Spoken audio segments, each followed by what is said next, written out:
we all say this about him. Of course we respect his service. And this is 2010. And now he is a politician. John Berkeley was a Marine. And then he wasn't. You earn these things. Every day, you earn that uniform. Even when you're out of it, you earn it. And John McCain, yeah, I know what he went through, and now this is now and today, and we're dealing with today. Any more than blaming George W. Bush doesn't work. I don't want to hear about 30 or 40 years ago. So, this is my 17-minute answer to you. I think she's doing a good job, and she needs to continue to be the one whose voice is heard, even though she can't write everything all the time. She needs to surround herself with people who will further her ambition and agenda, while also, though, making sure that everyone keeps their feet on the ground. And I think she's on a good track in doing that. Can we have only another question? Yes. I think we might be able to manage that. At least Piper. I mean, you know, we got Piper Palin into my phone call with her. And what I want to do is have a regular segment with Piper, like it's a movie reviewer. So, you know, Talking Critters, for me, I'm there with those movies. I need to hear what Piper thinks of, like, Marmaduke. Why not? Look, she's a very articulate kid. You know, so then we've had several family members duplicate presidencies. I don't see what would be the year. 2050, President Piper Palin? I don't know what would that be. 2045? Sure. Not that we're taking over Piper's life. Yes, sir. So we'll get Piper. We'll get Sarah and Piper. Maybe we can get Sarah. Maybe we get Piper via Sarah. Yes. Yes, sir. I guess the question I had was, what caused your transformation from being a leftist organizer to an independent conservative? I think, like anything that changes us, that we don't just wake up one morning and say, oh, I could have had a V8, or oh, I could have been a conservative. It's a series of events.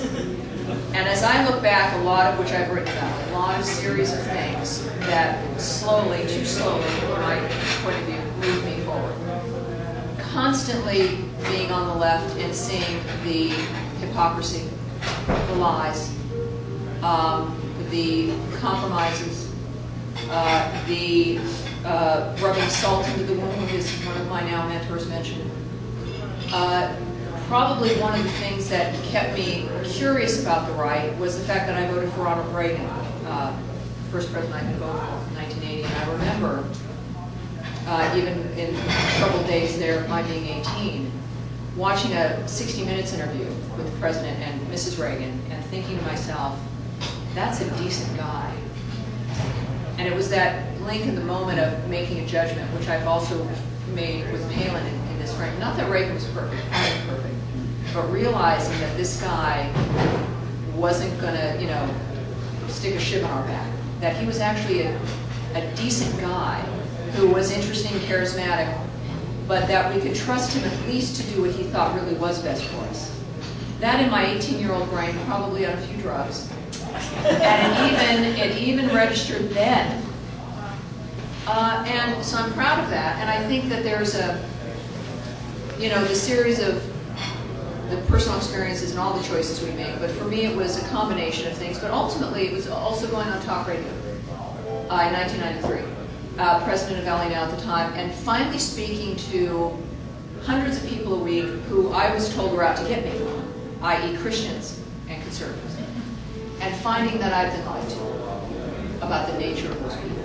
I was told, you don't want to do that, you can't take that show, that's going to be awful, and they're going to get you. And, you know, the left is told over and over again that the right and conservatives are out to get them. And Christians also are out there. You're building a camp somewhere for all of the homeless. As if you don't have anything better to do. We're not that, I mean, it would be a camp with the best flower arrangements and the best hotels and the best restaurants. But other than that, you have other things to do. And so in being on talk radio, getting to know Christians and conservatives and Republicans, people in the military, I thought, wow, if I've been lied to so ferociously about these people, what else have I been lied to about? And so that began a process. So it certainly began far before September 11th. Many people like me had their transformation at September 11th, the realization that, wait a minute, this isn't a game. Not everything is always going to be okay. And that somebody doesn't mean us well. And who do you want in charge when this happens? And a lot of liberals realize we want Republicans in charge when this happens. And then why is that? So that's a process I think that many people are going through. And I think even as the 2012 election comes up, that while women will maybe to pollsters on the phone lie about who they're going to be voting for, they'll vote for Sarah Palin.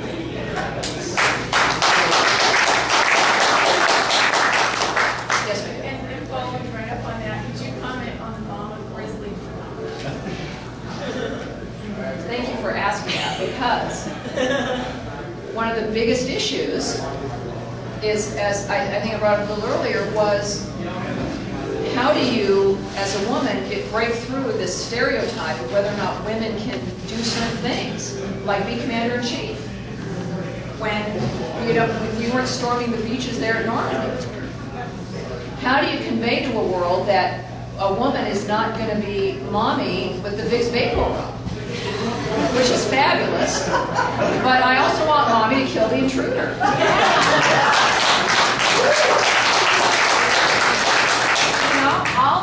I'll rub Sydney's tummy, and then I'll shoot you if you try to come in my house. But most of us, if in the sense of motherhood and what you want for your kids, most kids grow up with mommy without having to see mommy shoot the intruder. And you don't serve necessarily with them a great deal. You don't see them in military leadership positions.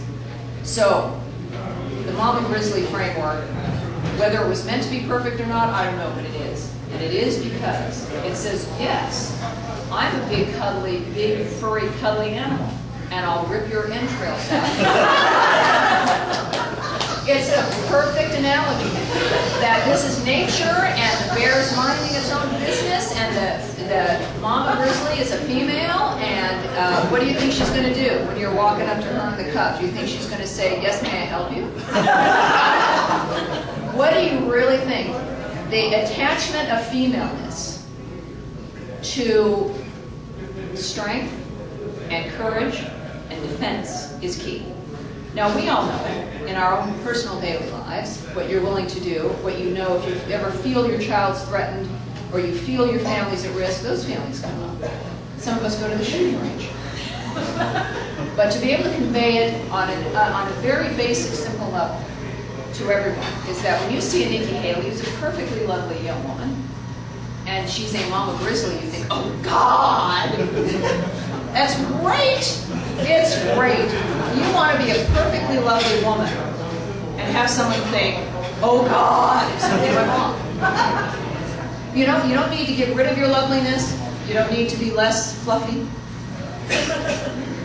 You don't need to have short nails. Long ones are actually good. And you just need to know, as everyone else would, watching the grizzlies on the National Geographic is fun.